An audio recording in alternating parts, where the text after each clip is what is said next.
I knew the flight was going to be a problem the second I heard her voice. You know, the type of scream that makes your shoulders tense before you even understand the words. Yeah, it was 6:45 a.m. I'd had maybe 3 hours of sleep, and all I wanted in life was a window seat, noise-canceling headphones, and 2.5 hours of not existing. I was flying out to see my dad after his surgery, and my social battery was already at zero from a chaotic week at work and a night spent pacing my apartment, worrying. So, I did everything right. I checked in early. I paid extra for my seat, 18A, window, right over the wing. That seat was my tiny piece of control in a week where everything else felt completely out of my hands. Boarding started like normal. Everyone did that weird shuffle where we all pretend we don't care about getting on first while also standing uncomfortably close to the gate agent. I waited until my zone was called, scanned my pass, and walked down the jet bridge repeating my internal mantra. Just get to the seat. Put bag up, sleep. Don't cry today. I stepped into the plane, that familiar recycled air smell hitting me in the face, and followed the numbers 14, 15, 16, 17. Then I saw 18, and I saw her. She was already in my seat. Not just in it. She was sprawled.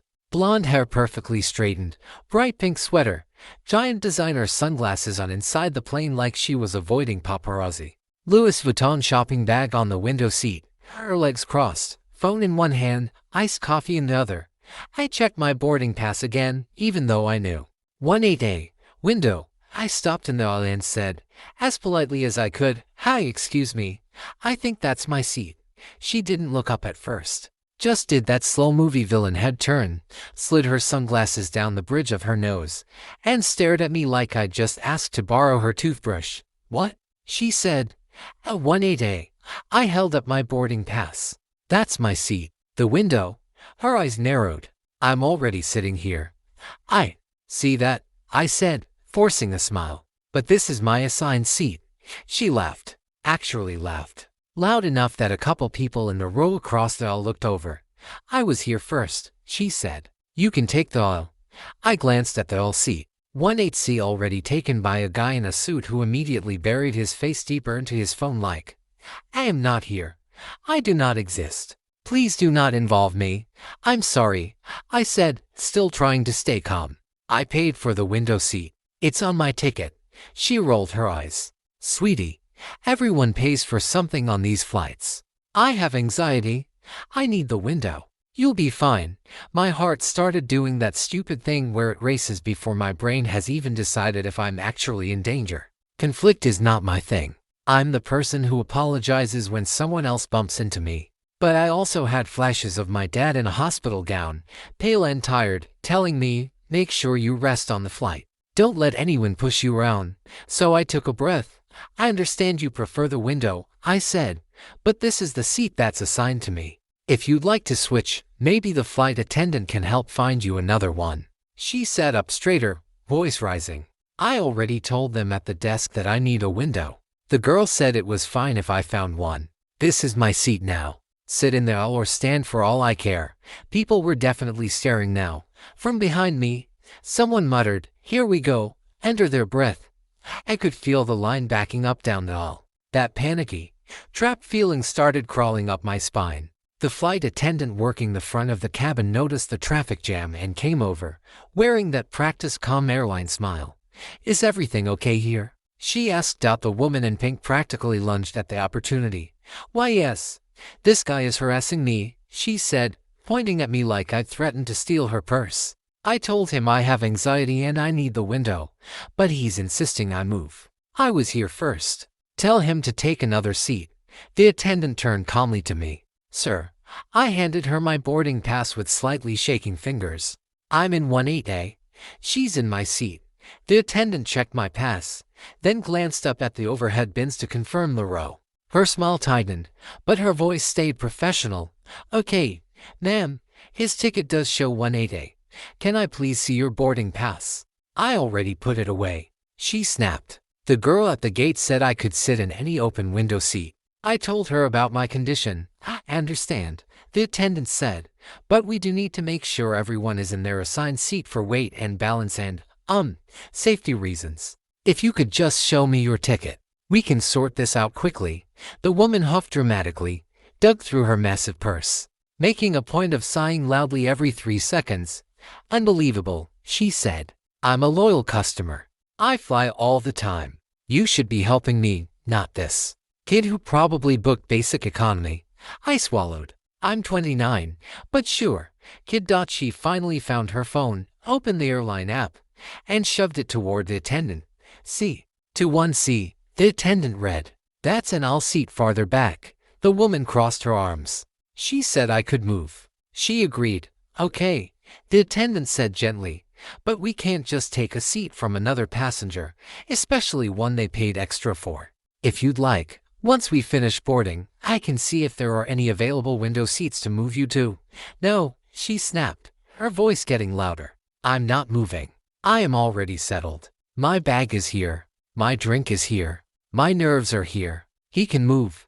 I could feel that familiar heaviness in my chest.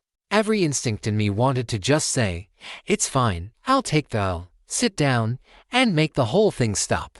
The guy in 18C glanced up at me with a look that said, if you take my seat, I will never forgive you. The attendant looked at me apologetically. Sir, would you be willing to sit in 21C instead? It is an aisle seat. I almost said yes. And then I remembered why I'd booked this exact seat 2 weeks earlier. I'd been on a different flight, cramped in a middle seat, when my legs cramped so badly from an old knee injury that I barely made it down the aisle when we landed. My doctor had specifically told me to book aisle or window so I could stretch without bothering people. And I know myself, I am claustrophobic. Being boxed in with strangers on both sides sends me into quiet, spiraling panic. I'd promised myself I wouldn't sacrifice my own comfort and health again just to avoid someone else's discomfort. So I surprised myself by saying, I'm sorry, but no. I booked and paid for this seat. I really need it. There was a tiny beat of silence, like even the plane was shocked I'd actually stood up for myself. The woman's voice turned up to full volume. Oh my God, she yelled. Are you serious? You're really going to make a woman with anxiety move? What is wrong with you people? This is discrimination. I'll have your jobs. A baby somewhere started crying, probably from the noise. A man in the row ahead of us turned around and said, Ma'am, with all due respect, you're the only one causing a scene. She snapped at him, too. Mind your own business. The flight attendant took a breath, radioed someone, and said in that firm, calm tone that means I am absolutely done with this, okay? Ma'am, I'm going to ask you again to please move to your assigned seat into 1C so we can finish boarding and depart on time. Nitrogen monoxide, she shouted. I paid a lot for this flight. I'm staying right here, behind me, someone said quietly. Just kick her off already, and a few people murmured in agreement. I didn't know this part at the time, but later I learned that once a passenger outright refuses a direct instruction from crew, it becomes a safety and security issue. It's not about the seat anymore. It's about whether they'll listen if something actually goes wrong. I only knew that my palms were sweaty, my face was hot, and now the pilot had stepped out of the cockpit to see what was going on. That's never good. He walked up to our row, took in the scene, and spoke to the attendant first in a low voice. Then he turned to the woman. Ma'am, he said, firm but not unkind. I understand you're upset. However, we cannot depart until everyone is in their assigned seat. Right now, you are sitting in this gentleman's seat. We either need you to move to 21C or we will have to deplane you. She blinked, caught off guard. You're going to kick me off for sitting in a seat I like. For refusing crew instructions, he said. This is your final warning. She looked around like she expected the whole cabin to rally behind her, but instead she got a sea of annoyed faces and raised eyebrows. Someone in the back actually started a slow clap, which died almost immediately, but still, the message was clear. No one was on her side. Her eyes swung back to me, and there was real venom there. You're seriously okay with this? You're okay with me getting thrown off over a stupid window? I met her eyes, heart pounding, but I kept my voice steady. I'm okay with everyone following the same rules, including you. She stared at me for a second, like she was trying to decide whether to explode or deflate. She exploded. Fine, she shrieked, knocking her drink into the aisle as she grabbed her bag.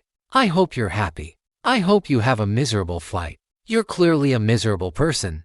As she lurched into the aisle, she shoulder-checked me hard enough to make me stumble into 18C, whose phone finally slipped from his hands. "Hey," he said, "don't touch me." She yelled at him, though he definitely hadn't. The attendant stepped back to give her room, but it was already too late. The pilot gave a small nod to the lead attendant, and she spoke into her radio. "Yeah, we're going to need a supervisor at the front." Passenger refusal. The woman froze. "What does that mean?" "It means," the pilot said, "that you've escalated this beyond a simple seat dispute. You're not flying with us today." Her mouth dropped open. "You can't do that. I have to be in New York by noon. My driver is already waiting." "This is ridiculous. He should have just moved." "Ma'am," the pilot said, "you had multiple opportunities to comply. You chose not to. Please gather your belongings." For a second, I actually felt bad. I didn't want her kicked off. I just wanted my seat and a quiet flight. There was a flash of that old guilt, the voice that always says, "You made things worse. You should have just taken it all." But then I remembered the way she'd screamed at everyone, how quickly she'd painted herself as a victim while trampling over everyone else. And I watched the flight attendant's face, tired, patient, clearly used to this kind of thing. This wasn't happening because of me. This was happening because of her choices. The gate supervisor arrived, calm and immovable as a brick wall. After a short, tense back and forth, the woman in pink realized they were serious. She huffed, cursed under her breath, and finally stormed off the plane, still yelling about lawsuits and calling corporate. The second she was out of sight, the entire cabin collectively exhaled. The guy in 18C looked at me for the first time. "Dude," he said quietly, "nice job standing your ground." It felt weird to hear that. In my head, I hadn't been brave. I just not backed down for once. But hearing someone else say it hit me in a place I didn't know needed hitting. The lead flight attendant turned to me. "I'm really sorry you had to deal with that, sir." "It's okay," I said, finally putting my bag in the overhead bin. My hands were still shaking. "Not your fault." She smiled. "Still, thank you for staying calm. That helps a lot more than you know." I slid into my rightful seat by the window, and for a minute, I just stared outside at the tarmac, trying to slow my heart rate. People around us started whispering, replaying the drama. Someone said, "I wish I'd filmed that," and another person replied, "No." It would just end up on TikTok with the wrong caption. A few minutes later, once boarding finished and they'd rechecked the manifest, the same attendant came back to our row and crouched beside me. "Hey," she said quietly so others wouldn't hear. "So the captain asked me to check on you." That kind of scene can be pretty stressful.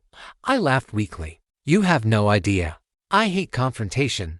"Well, you handled it like a pro," she said. "Also," she glanced at the front of the cabin, then back at me. "We had a last-minute no-show in first class. The captain would like to offer you the seat as a thank you for your patience." For a second, I honestly thought she was joking. What?" She smiled. "If you'd like. No pressure. But there's a very nice, very quiet window seat with your name on it up front." I blinked at her. "Are you serious?" "As serious as the safety demo," she said. "Grab your bag." The guy in 18C grinned. "Dude, go. You earned it." Suddenly, the entire ridiculous scene clicked into something that felt different. Not like I'd won against the screaming Karen, but like the universe had quietly patted me on the back and said, "See, standing up for yourself doesn't always end in disaster." I grabbed my stuff and followed the attendant up the hall. People watched me go, a couple of them smiling or nodding. One older woman near the front whispered, "Good for you," as I passed. They settled me into a wide, cushy seat near the window, handed me a real glass of water instead of a plastic cup, and I just sat there for a minute, stunned. The captain came on the PA a few minutes later. "Ladies and gentlemen, thanks for your patience during the short delay. We had a seating issue we needed to resolve before departure. We're ready to push back now."